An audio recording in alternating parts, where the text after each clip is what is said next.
Thank you very much for allowing me to sub in for Senator Omidvar today. Mr. Jeneroux, I know because you and I have worked a long time on this bill that I was very interested to see that the bill includes not just full-time employees, but also part-time workers, casual workers, and contract workers, and that its benefits extend if you suffer multiple deaths and losses in a year, as many people have, frankly, in this year of COVID-19. I'm just wondering if you have heard any concerns from employers about what that might mean if they are extending this leave to casual and contract workers, or if there's a case where you're unlucky enough to suffer the loss of two parents in a year, that people might be taking multiple leaves. Have you heard any concerns from people about the economic costs? Yeah, and thanks, Senator. This is like back to my MLA days, being questioned by when she was a reporter for those of you. So it's tough questions always, Senator.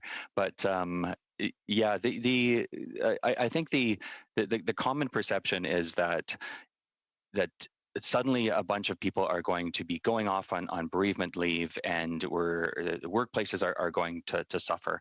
We see, I think it was last year's, let's quickly pull up the stats. Yeah, we saw 284,000 deaths in Canada in 2019, and the amount of people that ended up, it's hard to justify how many people have actually taken the leave or would take the leave, but it's the amount of individual organizations that suffer through that. It's largely nominal in the fact that you see so many organizations do a lot of this on their own. You imagine going to your employer and saying, "Listen, I lost my husband, my grandmother, I lost a child." Most employers would say, you know what, like, take the time, we'll sort things out on the back end, but take the time to leave. But that's not the case with every employer, right? So I think that's the importance of bereavement leave. So we can set that standard. So employers work towards that.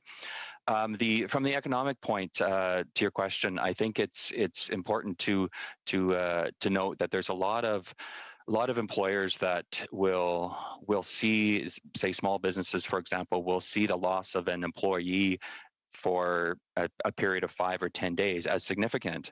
But I think it's also important to note that there's so many people that either don't take that leave or have on the back end, decide that, you know what, maybe I should have taken that leave. The mental health burden on an individual, the stress of what going through, maybe reflecting 6 months down the road, thinking, you know what, my employer wasn't necessarily there for me, so I'm going to leave my employer. I'm going to take sick days or leave of absence down the road. I think the economic piece is so difficult to quantify in that aspect, because you see so many of these cases where individuals will end up, if they're not feeling supported by their employer, then they'll leave their employer, and that's a much larger impact on the employer than it is if they were to simply allow the